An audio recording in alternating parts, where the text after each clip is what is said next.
할렐루야. 우리 하나님은 사랑이십니다. 2022년도 여러분 새해 복 많이 받으시기를 바랍니다. 하나님의 축복 많이 받는 우리 성도들과 성도들의 가정이 다 되시기를 주님의 이름으로 축원을 드립니다. 우리 앞에 옆에 뒤에 계신 성도들과 함께 새해 복 많이 받으세요. 우리 인사 한번 나누도록 할게요. 새해 복 많이 받으세요. 새해 복 많이 받으세요. 또 한 해도 주 안에서 승리하시기를 바랍니다. 오늘은 본문의 말씀을 통해서 믿음의 용사여 일어나 빛을 비춰라 라고 하는 제목으로 말씀을 나누도록 하겠습니다. 여러분, 과연 누가 믿음의 용사일까요? 우리가 믿음의 용사입니다. 여러분 한 사람 한 사람이 믿음으로 오늘도 주 앞에 나온 하나님의 용사들임을 여러분 믿으시고 이제 일어나서 빛을 비출 수 있는 2022년도 한 해가 될 줄로 믿습니다. 아멘. 그래서 오늘 본문의 말씀을 통해서 이제 믿음의 용사여 일어나 빛을 비춰라 라고 하는 제목인데요. 여러분 어떻게 보면 지금 시대적인 상황이 참 빛을 비추기에 참 힘든, 아니 빛을 비추는 것보다도 그냥 버티는 것조차 힘든 그런 시기가 아닌가라고 생각이 되어지는데, 그럼에도 불구하고 하나님께서요 우리 교회를 향한 하나님의 뜻은 세광교회, 세상에 빛이 되기를 원하시고 소망하시고 바라시는 줄로 믿습니다. 그래서 어떻게 보면 시대 때마다 시대의 흐름, 역사의 흐름을 보면요 어느 시대에나 위기는 다 있었던 것 같습니다. 역사를 쭉 보면요, 우리나라 역사나 세계 역사나 보면 어느 시대에나 위기들은 다 있었는데 위기에 대한 그 결과가 크게 두 가지로 나타나는 양상을 볼 수가 있는데요. 하나는 위기로 말미암아 나라가 망하거나, 또 하나는요 위기로 인해서 오히려 나라가 더 잘 되거나 하는 두 가지 양상을 우리가 역사를 통해서 알 수가 있습니다. 즉 위기가 돼서 올무가 되어서 나라가 망할 때도 있고요, 오히려 위기가 디딤돌이 돼가지고 더 잘 되는 경우들도 있더라는 거죠. 꼭 나라들뿐만이 아니라 개개인의 인생도 그런 것 같습니다. 여러분 위기 없는 인생이 어디 있겠습니까? 어려움 없는 인생이 어디 있고 고난이 없는 인생이 어디 있겠습니까? 그런데요 우리 인생도 마찬가지로 위기가 되어서 방황을 하거나 방향을 잃어버려서 주저앉아 못 일어나는 사람들도 있는 반면에, 또 어떤 사람들은요 위기가 기회가 돼가지고 더 잘 되어지는 그런 인생들도 있다라는 사실입니다. 제가 왜 이런 이야기를 하고 있는가 하면 2022년도가 시작이 되었음에도 불구하고 여전히 우리는요 위기 가운데 살아가고 있다라는 것입니다. 우리가 해마다 새해가 되면 희망찬 새해 가운데 한 해를 꿈을 꿉니다. 비전을 품습니다. 소망을 갖고 희망을 갖고 1월 한 달을 열심히 살아갑니다. 그런데요 올해는요 2022년도 새해가 밝아서 새해가 시작이 되었음에도 불구하고 우리가 뉴스를 틀면요 여러분 여전히 위기에 대해서 이야기합니다. 정치적인 위기, 경제적인 위기, 코로나 위기, 또 이 코로나가 2년이라고 하는 오랜 시간 동안 지속하면서 많은 사람들이 이제 지쳤어요. 그렇죠? 지쳐서 더 이상 새해가 됐음에도 불구하고 소망도 없고 희망도 없고 잘 될 거라고 하는 기대도 없고, 그렇게 한 해를 시작하는 그 시점에 우리가 서 있다라는 거죠. 그럼에도 불구하고 하나님은요 우리 성도들을 통해서 이 땅에 빛을 비추시기를 원하신다라고 하는 사실을 잊지 마시기를 바랍니다. 위기라고 해서 우리도 그냥 그렇게 안주하고 조용조용 그렇게 있는 것이 아니라, 이럴 때일수록 더욱더 우리 성도들은, 우리 순복음 상한교회는 이 땅에 빛이 되기 위해서 더욱더 열심히 세계 선교에 앞장서고, 그렇죠? 장악하는 일에 앞장서고 지역사회 봉사하는 일에 앞장서는 빛을 비추는 교회가 될 줄로 믿습니다. 2022년도 우리 모든 성도들이 한마음 한뜻으로 정말 빛이 되는 우리 순복음 상한교회를 만들어가는 한 해가 되기를 주님의 이름으로 축원을 드립니다. 오늘 본문의 말씀도 그런 비슷한 내용이 나오고 있거든요. 이스라엘 백성들 가운데 큰 위기가 찾아왔습니다. 자, 오늘 본문 말씀 1절 말씀만 함께 볼게요. 1절이 어떻게 시작되는가 우리 1절 말씀을 함께 합독하도록 하겠습니다. 여호수아가 죽은 후에 이스라엘 자손이 여호와께 여쭈어 이르되 우리 가운데 누가 먼저 올라가서 가나안 족속과 싸우리까? 그 시작이 어떻게 시작되는가 성경을 보니까요 여호수아가 죽은 후에 이렇게 사사기가 시작이 됩니다. 여호수아가 누굽니까? 여호수아가 누구냐 하면요 이스라엘 백성의 출애굽이라고 하는 위대한 하나님의 역사를 이루었던 모세는 이스라엘 백성들에게 있어서 위대한 지도자였거든요. 그러니까 모세의 인도를 따라서 출애굽을 하고 광야를 지나서 가나안까지 옵니다.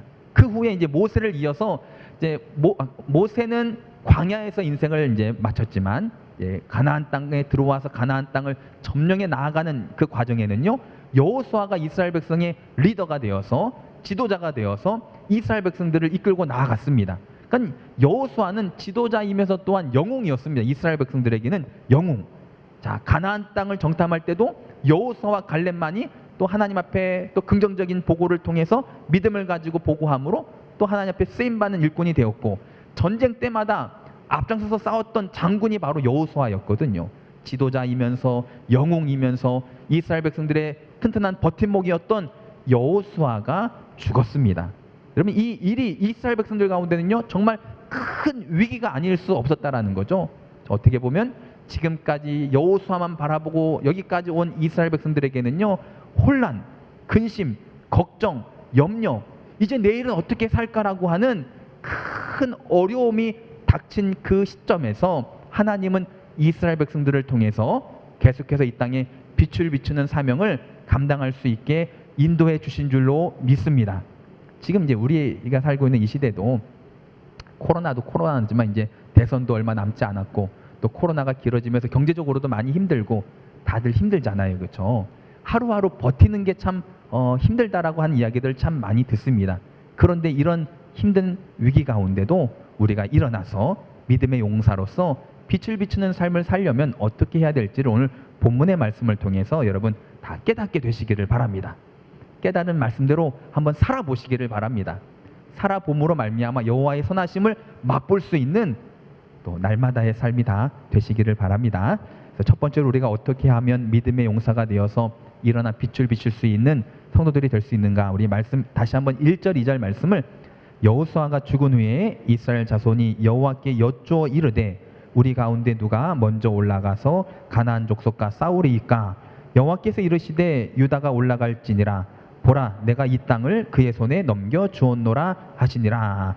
아멘. 첫 번째로 하나님의 인도하심을 구하시기를 바랍니다.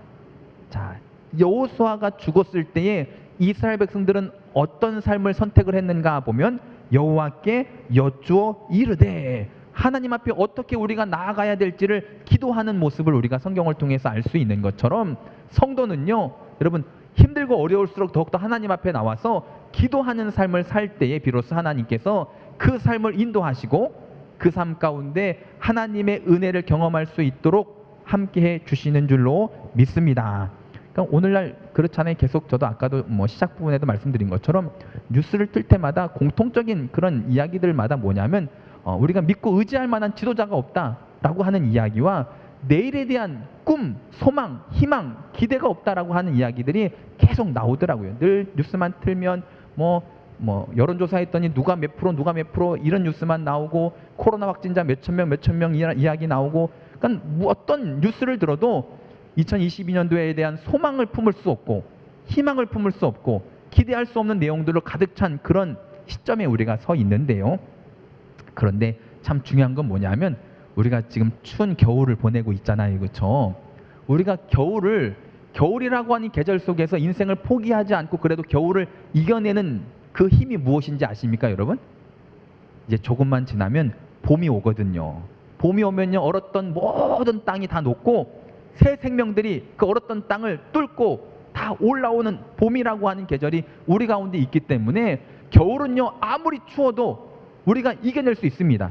봄이라고 하는 것을 소망 삼고 희망 삼고 그날을 기대하면서 우리가 아무리 춥고 힘겨운 겨울이라 하여도 버티고 이겨낼 수가 있는데, 근데 문제는 뭐냐면 지금 우리의 인생은요, 인생의 겨울이 찾아왔는데, 인생의 모진 풍랑이 찾아왔는데 이게 언제 끝날지 모르는 정말 봄이라고 하는 소망이 없기 때문에 이 겨울이 참 힘든 그런 겨울이 아닌가라고 생각이 되어집니다. 이런 인생의 겨울 가운데 우리 성도가 해야 될 일은 뭐냐 하면요, 하나님을 찾으시길 바랍니다. 하나님께 기도하시기를 바랍니다. 하나님께 여쭈어서 어떻게 살아가야 되는지를 묻고, 또 오늘 본문의 말씀을 보니까요, 그렇게 물었더니 하나님이 바로 응답을 해주십니다. 뭐라고 응답해 주셨는가 하면 2절 말씀을 보니까요, 유다가 올라갈지니라. 보라, 내가 이 땅을 그의 손에 넘겨 주었노라. 이미 벌써 넘겨 주었다라고 말씀하십니다. 넘겨 주셨습니다. 아멘. 여러분 기도할 때 하나님께서 응답해 주시고요. 그 응답이 우리의 삶 가운데 큰 힘이 될 줄로 믿습니다. 어떻게 보면 이스라엘 백성이 지금 처해 있는 그 상황도 어떻게 보면 봄이 언제 올지 모르는 그런 상황이었어요. 가나안 땅을 어느 정도 정복을 했지만 여전히 남은 많은 족속들이 있었습니다.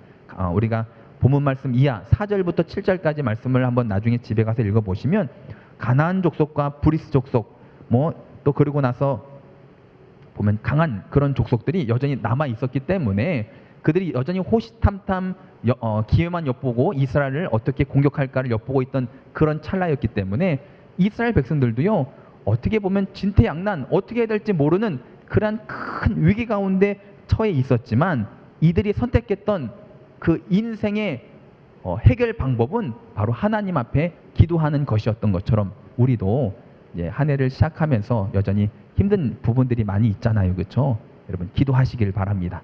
기도하면 응답이 있을 줄로 믿습니다.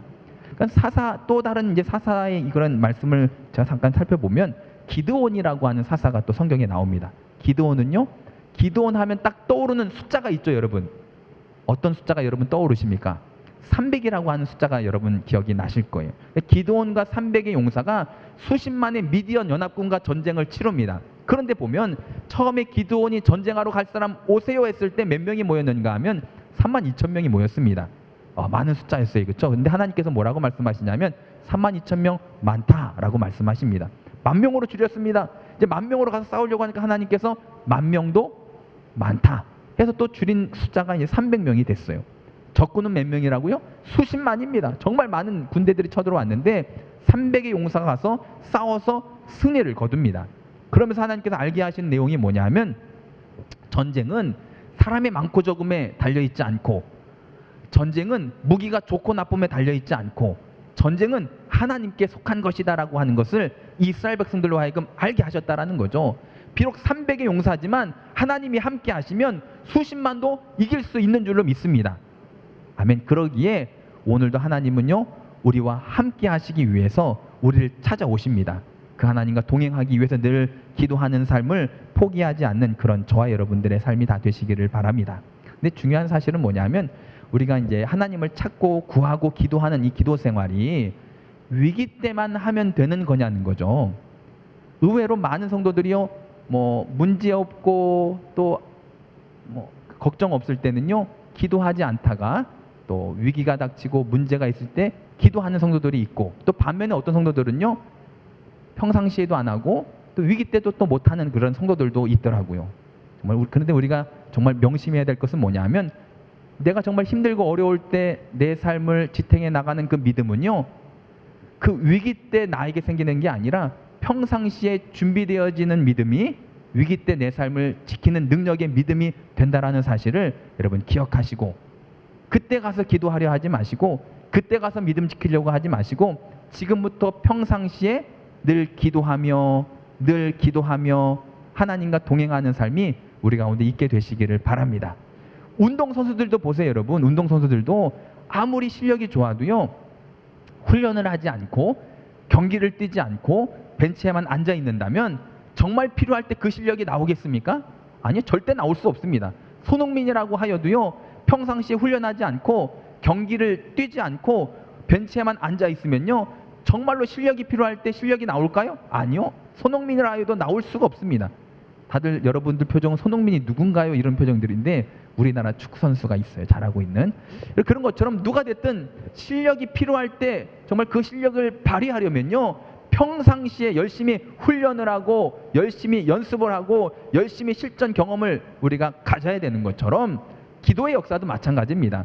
그때 가서 기도하면 되겠지가 아니라 평상시에 기도하고 평상시에 구하고 평상시에 찾고 평상시에 하나님과 동행할 때 정말로 내가 하나님이 필요할 때 그 나의 기도가 내 삶의 능력이 될 줄로 믿습니다. 아멘. 그래서 오늘 이번 주 외울 말씀이 이제 주보에 기록이 되어져 있는데요. 3일 예배 순서 아래 보면 잠언서 3장 5절 6절 말씀이 있습니다. 잠언서 3장 5절 6절 말씀을 우리 함께 합독하도록 하겠습니다. 너는 마음을 다하여 여호와를 신뢰하고 내 명철을 의지하지 말라. 너는 범사의 그를 인정하라. 그리하면 내 길을 지도하시리라. 아멘. 여러분, 우리는 마음을 다하여 여호와를 신뢰하시길 바랍니다. 기도하시기를 바랍니다. 여러분, 내 지식, 경험, 상식, 노하우, 내 명철을 의지하지 말고 범사에 하나님을 인정하세요. 그렇죠? 전능하신 하나님, 나를 나보다 더 잘 아시는 하나님, 인생의 끝을 아시는 하나님, 그 하나님을 인정하시기를 바랍니다. 그리하면 내 길을 인도하시고 지도하시고 동행하시고 함께 해주시는 역사가 우리 가운데 나타나게 될 줄로 믿습니다. 그래서 정말 힘든 상황이지만 그럼에도 빛을 비추기 위해서 성도는 어떻게 해야 되냐 하면요, 기도하셔야 됩니다. 기도하시기를 바랍니다.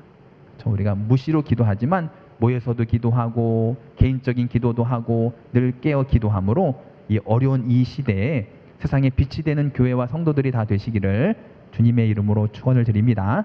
두 번째로 우리가 빛을 비추는 삶을 살려면 어떻게 해야 되냐 하면요, 하나님의 약속의 말씀을 붙잡고 나아가시기를 주님의 이름으로 축원을 드립니다.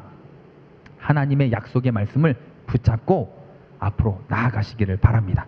이스라엘 백성은 이제 모세를 통해서 출애굽을 하였고 또 여호수아를 통해서 가나안 땅을 점령해 나아갑니다. 그리고 이제 어느 정도 가나안 땅을 점령을 하고 12지파가 땅 분배를 다 끝냈어요. 각 지파마다 땅을 다 나눠 가졌습니다. 그러니까 가나안 땅이 아직 점령하지 못한 땅들이 남았지만 그럼에도 12지파가요, 자기들이 살 땅들을 다 분배를 마쳤습니다. 어떻게 보면 그냥 그 분배받은 땅 안에서 그냥 편안하게 더 이상 싸우지 않고 걱정하지 않고 살 수 있는 그런 상황이 되었었던 그때에 그 상황 속에서 여호수아라고 하는 위대한 지도자가 죽었단 말이에요. 먹고 살만한데 지금까지 의지했던 여호수아가 죽었어요. 그러면 일반적으로 사람들은요, 일단 문제가 없으니까 있는 그 범위 안에서 적당히 살아갔을 텐데 이스라엘 백성들은 무엇을 준비하는가 하면요, 또 다른 전쟁을 준비하고 있다라는 거죠. 전쟁을 준비합니다. 자기 땅을 이미 벌써 받았는데 먹고 살만한데도 불구하고 또 다른 전쟁, 위기 가운데 전쟁을 준비하는 이스라엘 백성들의 모습을 우리가 성경을 통해서 볼 수가 있습니다. 그러면 무엇이 이스라엘 백성들로 하여금 현실에 안주하지 않고 계속해서 싸우는 영적 전쟁을 하려고 하는 그러한 믿음을 주었는가? 성경을 보면요, 결국 그게 바로 하나님의 말씀이라는 거죠. 현실이, 상황이, 환경이 희망이 되고 소망이 되고 기대가 된 것이 아니라 하나님의 말씀이 이스라엘 백성들에게는요, 소망이 되었습니다. 지금 당장은 여호수아가 죽었고 더 이상 싸울 필요도 없지만 하나님께서 말씀하셨거든요. 너희들이 밟는 모든 땅을 유업으로 주겠다고. 또 2절 말씀에 보더라도 이 땅을 그의 손에 넘겨주겠다고 분명히 말씀하셨거든요. 이스라엘 백성은요, 당장은 여호수아가 죽음으로 말미암아 어떻게 보면 위기 아닌 위기가 되었을 수 있었던 그 상황 속에서도 눈에 보이는 상황을 소망 삼은 게 아니라 하나님의 말씀을 소망을 삼았습니다. 희망을 삼았습니다. 말씀대로 될 것을 기대하였습니다. 그러자 말씀이 힘이 되고 능력이 되어서 이스라엘 백성들로 하여금 안주하지 않고 계속해서 전진할 수 있도록 만들어 주신 줄로 믿습니다. 우리에게도 하나님께서 약속의 말씀들을 다 주셨잖아요. 그렇죠? 우리가 송고 영신 예배 때 뽑은 말씀 카드를 이야기하는 건 아니고요. 늘 우리가 말씀을 듣고 읽고 깨닫고 은혜 받으면서 하나님이 나에게 주시는 약속의 말씀들이 다 있으실 거예요. 또 그 말씀을 들으면서 여러분 꿈을 꾸시고 소망을 품고 희망을 품었던 것들이 많이 있으실 거예요. 어떤 성도들은 말씀을 들으면서 세계 선교에 대한 꿈을 품은 사람들도 있고요. 어떤 분들은 정말 우리 주변에 힘들게 살아가는 사람들을 섬기고 돕고 사랑하려고 하는 꿈을 꾼 사람도 있을 것이고요. 어떤 사람은 영혼 구원, 나름대로 달란트와 은사에 따라서 말씀 붙잡고 꿈을 꾸고 소망을 품은 사람들이 아마 계실 것입니다. 그런데 의외로 많은 성도들이요, 그런 소망을 품고 희망을 품고 기대를 하다가도 위기만 닥치면, 나는 원래부터 그런 소망이 없었던 것처럼 위기만 닥치면 소망도 희망도 기대도 꿈도 다 져버리고 원래 없었던 것처럼 살아가는 그런 성도들을 볼 때가 많이 있다는 거죠. 여러분, 말씀을 끝까지 붙잡고 말씀이 소망이 되시길 바랍니다. 모진 인생의 풍파가 닥친다 할지라도요, 여러분, 우리의 소망은 오직 하나님의 약속의 말씀이 돼야 될 줄로 믿습니다. 그 말씀을 붙잡고 다시금 2022년도 당장은 여전히 힘들지만 그럼에도요, 하나님의 꿈을 꾸시길 바랍니다. 하나님의 비전을 품게 되시길 바랍니다. 하나님 말씀하셨잖아요. 이 약속의 말씀대로 내 삶 가운데, 우리 가정 가운데, 우리 교회 가운데 이루어 주시옵소서. 이 약속의 말씀이 희망이 되고 소망이 될 때 이 말씀은요 이루어지잖아요. 말씀대로 이루어지는 놀라운 역사가 우리 가운데 일어나게 될 것을 믿습니다. 이제 일어나서 빛을 비추시길 바랍니다. 그러기 위해서 말씀을 소망 삼고 희망 삼고 나아가시기를 바랍니다.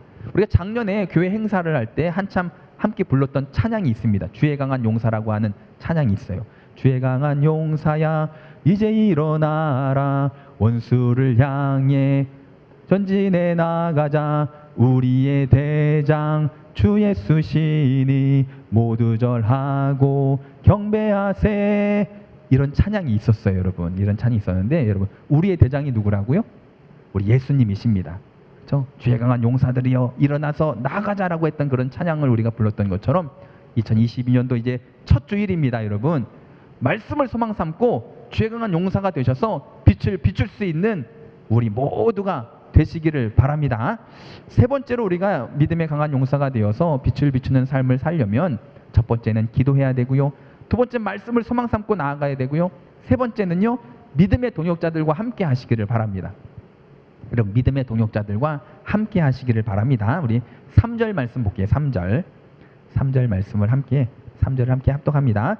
유다가 그의 형제 시몬에게 이르되 내가 제비 뽑아 얻은 땅에 나와 함께 올라가서 가나안 족속과 싸우자. 그리하면 나도 내가 제비 뽑아 얻은 땅에 함께 가리라 하니 이에 시몬이 그와 함께 가니라. 아멘. 여러분 지금 유다 지파가 전쟁에 나가서 싸우게 됐어요. 이럴 때 유다 지파가 시몬 지파한테 같이 가자 해서 함께 동역을 하고 있는 그런 장면을 우리가 볼 수가 있습니다. 하나님은요 우리 사람을 만드시면서 혼자 외롭게 그렇게 힘들게 신앙생활하는 것을 좋아하지 않으셨습니다. 그래서 아담을 만드시고 아담이 혼자 있는 것을 좋게 여기지 아니하시고 하와를 또 만드셔서 함께하게 한 것처럼 오늘날 우리도 마찬가지입니다. 신앙생활을 개인적으로 각계전투로 혼자서 어딘가 가서 하게 하지 않으시고 교회 공동체로 모인 이유는 함께 믿음 안에서 합력할 때에 우리 가운데 시너지 효과가 있기 때문이고, 때론 내가 힘들 때 옆에 있는 성도가 나를 붙잡아주고 또 옆에 있는 성도가 힘들 때 내가 붙잡아주면서 합력하여 선을 이루어 나갈 수 있도록 하신 하나님의 뜻을 여러분 잊지 마시기를 바랍니다. 아멘. 그래서 때론 내가 힘들 때 또 나를 붙잡아줬던 믿음의 동역자들이 우리 주변에 있고요, 또 내가 또 붙잡아주고 함께했던 믿음의 또 동역자들이 옆에 있음을 기억하시고 함께 나아갈 수 있는 2022년도가 다 되시기를 주님의 이름으로 축원을 드립니다. 특히 더 그런 것 같아요. 위기의 순간은 더 그런 것 같습니다. 성도들이 위기의 순간에 정말로 옆에 동역자들이, 믿음의 동역자들이 있다는 게 큰 힘이 될 때가 참 많거든요. 다니엘에게도요, 다니엘이 정말 힘들 때 가장 그에게 힘이 됐던 믿음의 동역자들이 있었습니다. 누구였을까요? 사드락과 메삭과 아벳느고라고 하는 믿음의 동역자들이 있었고, 사도 바울도 위대한 선지자였지만 어떻게 보면 사도 바울도 늘 함께했던 믿음의 동역자들이 있었다라는 거죠. 바나바라고 하는 사람이 있었고요, 실라라고 했던 사람이 있었고요, 더 나아가면 디모데도 있었고, 많은 사람들이 사도 바울과 동역했기 때문에 아마 그 사역들이 힘이 있었고 귀한 열매들을 또 풍성하게 맺게 된 줄로 믿습니다. 우리에게도 믿음의 동역자들이 있습니다. 저에게는 여러분들이 있고요, 여러분들에겐 제가 있고요, 또 옆에 보시면 함께 예배드리고 있는 우리 모두가 서로에게 믿음의 동역자인 줄로 믿습니다. 힘들 때 함께 기도 제목을 나누고요, 함께 중보기도 하고요, 함께 위로하고 섬기며 같이 갈 수 있는 영적 공동체가 된 줄로 믿습니다. 이게 왜 중요하냐 하면, 그렇잖아요. 우리가 신앙생활 하다 보면, 제가 목사이지만 저도 흔들릴 때가 참 많습니다. 사람을 보고 세상을 보면서 흔들릴 때가 참 많거든요. 그럴 때마다 하나님께서 성도들을 통해서 엘리야에게 까마귀가 먹을 것을 공급해 주듯이 또 저에게 또 위로해 주시고 또 함께 힘을 북돋아주는 또 동역자들이 또 성도들이 계시기 때문에 제가 아마 계속해서 또 주어진 사명을 잘 감당하고 있다라고 생각이 드는데요. 오늘 본문의 말씀도 보면 결국 4절 이하의 말씀을 보니까요, 이제 유다 지파가 싸우게 될 대상들에 대해서 쭉 기록이 되어져 있는데요, 가나안 족속이 있고 브리스 족속이 있고 베색이라고 하는 곳에 베색의 왕 아도니 베색이라고 하는 사람이 있었습니다. 여전히 이들은요, 가나안 땅에서 강력했던 군사들을 가지고 있었던 족속이고 그런 나라고 왕이었습니다. 베색이라고 하는 나라의 아도니 베색은요, 70명의 왕을 자기 앞에 굴복시켰던 사람입니다. 이제 그렇게 기록이 밑에 이제 이하 말씀 보면 7절 말씀 보면 옛적에 70명의 왕들을 하면서 쭉 나오는 말씀이 있는데 70명의 왕을 굴복시킬 정도로 강력했던 나라였습니다. 강력했던 왕이었습니다. 그런데 그 모든 족속들과 베색이라고 하는 그 왕을 이 유다 지파와 시므온 지파가 전쟁을 하여서 이기고 승리를 하게 된 줄로 믿습니다. 그런 것처럼 우리도 믿음의 동역자들과 함께 나아가자는 거죠. 자, 보면 1절 말씀 이제 중반부에 보면 3절이고요. 3절 말씀 중반부에 보면 이런 말씀이 있습니다. 그러니까 유다 지파가 시므온 지파에게 뭐라고 이야기하냐면 가서 가나안 족속과 싸우자라고 이야기합니다. 싸우자. 이 싸우자라고 하는 이 단어가 어떤 단어냐면 라함이라고 하는 이제 원어 성경 단어인데 이 라함이라고 하는 단어는 어떤 뜻이 있는가 하면요. 싸우자라고 하는 뜻도 있지만 식사하자라고 하는 뜻이 있습니다. 밥 먹자라고 하는 뜻이 있습니다. 그러니까 지금 유다 지파가 시므온 지파에게 가나안 족속과 싸우자 이거는 야, 밥 먹으러 가자라고 하는 의미로 여러분들이 해석을 하시면 돼요. 지금 그렇게 강한 군대들 또 강한 족속들을 대항해서 싸우러 가는 이 유다 지파와 시므온 지파는 어떤 마인드, 어떤 생각을 가지고 있는가 하면 쟤들은 별것도 아니야. 그렇죠? 다윗이 골리앗을 향해 나아가듯이 골리앗이 얼마나 강한 장군이었습니까? 그럼에도 불구하고 다윗은요 골리앗을 하찮게 생각합니다. 왜요? 다윗이 뭐 힘이 있고 능력이 있어서요? 아니요. 만군의 여호와가 다윗과 함께 하였기 때문인 것처럼 유다 지파와 이 시므온 지파도요 강한 적을 상대하는 그 상황 속에서도 야, 밥 먹으러 가자. 저들은 우리의 밥이다라고 이야기합니다. 마치 여호수아와 갈렙이 가나안 땅을 정탐하고 와서 저들은 우리의 밥입니다라고 이야기했던 것처럼 저들과 싸우자라고 이야기했던 것처럼 유다와 시므온 지파도 지금 그렇게 이야기를 하는 거죠. 저들과 싸우자. 저들은 밥이야, 식은 죽 먹기야. 하나님이 우리와 함께 하시면 저들은 아무것도 아니다라고 하는 이 믿음을 가지고 나아가는 유다 지파와 또 시므온 지파를 볼 수가 있습니다. 믿음으로 연합하시기를 바랍니다. 믿음으로 문제를 바라보시기를 바랍니다. 골리앗이요 정말 강한 적입니다. 그렇죠? 가나안 족속들이요 정말 강한 적입니다. 그럼에도 불구하고 내가 하나님과 함께함을 믿는다면 그들은 우리의 밥이 되는 거죠. 그들은 우리의 밥이 되는 것입니다. 우리가 믿음 안에서 믿음의 동역자들과 함께 우리에게 주어진 이 믿음의 선한 싸움들을 이겨나갈 수 있는 우리 성도들이 다 되시기를 주님의 이름으로 축원을 드립니다. 말씀을 정리하면 믿음의 용사들 일어나 빛을 비출 수 있는 한 해가 되시기를 바랍니다. 누구만 비추고 뭐 누구만 그렇게 이제 일을 하는 것이 아니라 모든 성도들이 각 가정 각자의 삶 속에서 빛을 비출 수 있는 삶이 되기를 원하는데요. 그러기 위해서 기도하셔야 되고요. 말씀이 소망이 되셔야 되고요. 믿음의 사람들과 동역할 수 있는 한 해가 다 되셔서 우리를 통한 하나님의 뜻이 이제 이 땅에서 아름답게 이루어지는 한 해가 되시기를 주님의 이름으로 축원을 드립니다.